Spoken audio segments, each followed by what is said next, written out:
Why do we get sick? Stress.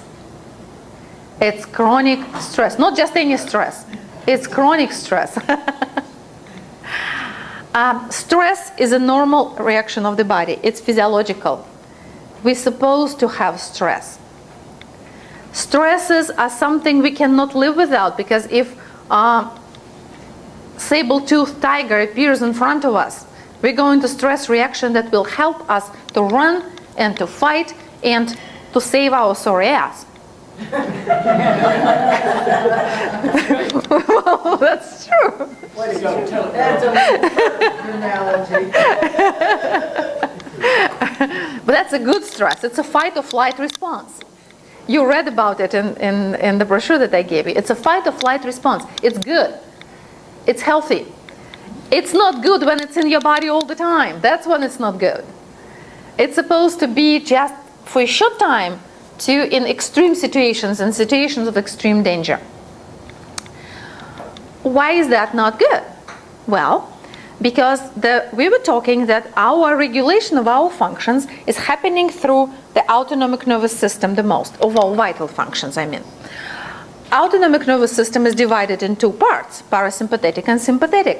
And all our functions are usually have dual regulations, which means there is stimulation and there is a sedation. There is speeding up and there is slowing down. So there is always these two things, two forces that affect every function that we have in the body. Autonomic nervous system provides just for that. Sympathetic nervous system stimulates. Parasympathetic nervous system mostly sedates. So sympathetic nervous system fight or flight response, we need to run and fight and deal with challenges. Parasympathetic we use when we need to recuperate, slow down, and heal. So our healing reactions mostly happen under the control of parasympathetic nervous system.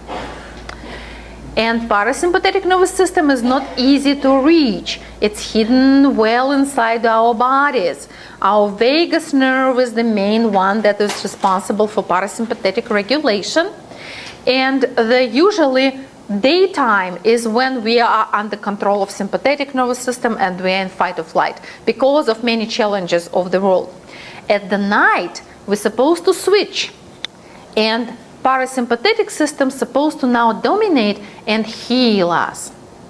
But see, stresses of the daytime are so strong sometimes that they would not allow the parasympathetic system to kick in at night.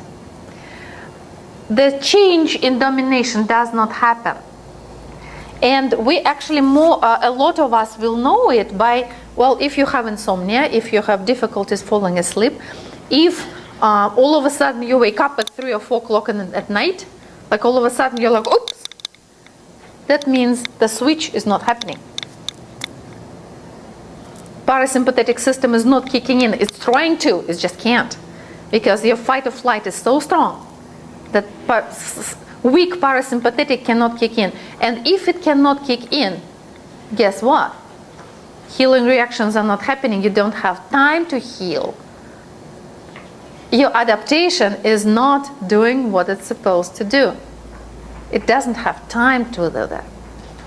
So, sooner or later, fight or flight will dominate over the rest and digest, which is the parasympathetic response, completely, and suppress the rest and digest response, which means your digestion will go out of whack completely.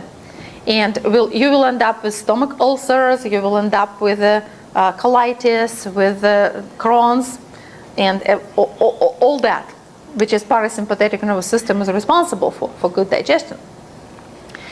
Plus, you will end up with all sorts of other things, including the high blood pressure and including a hormonal imbalance, right? Well, you know the consequences of chronic stress. I don't have to tell you. It's all happening because your parasympathetic system is badly suppressed. It can't kick in.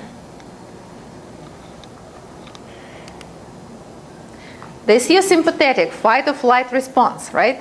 That's so you just remember what fight or flight looks like and what systems actually responsible for the sympathetic dominance of fight or flight.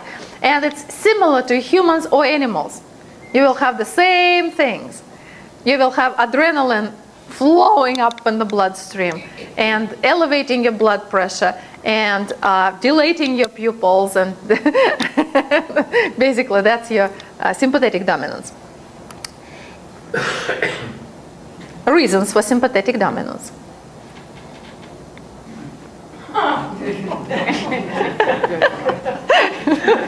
Sorry, I could not resist.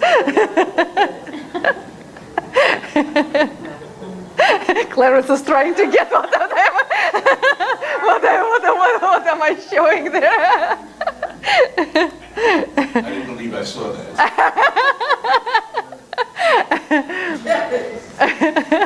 Parasympathetic dominance, right?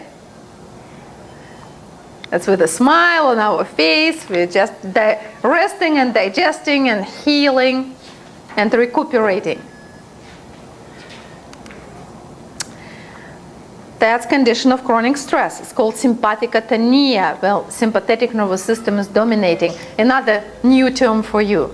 So you have psychosclerosis, right? You have pathophobia, and now you have sympathetic atonia. So that's what the cycle of chronic stress does to you. Just look at the bottom. This is a formula of chronic stress.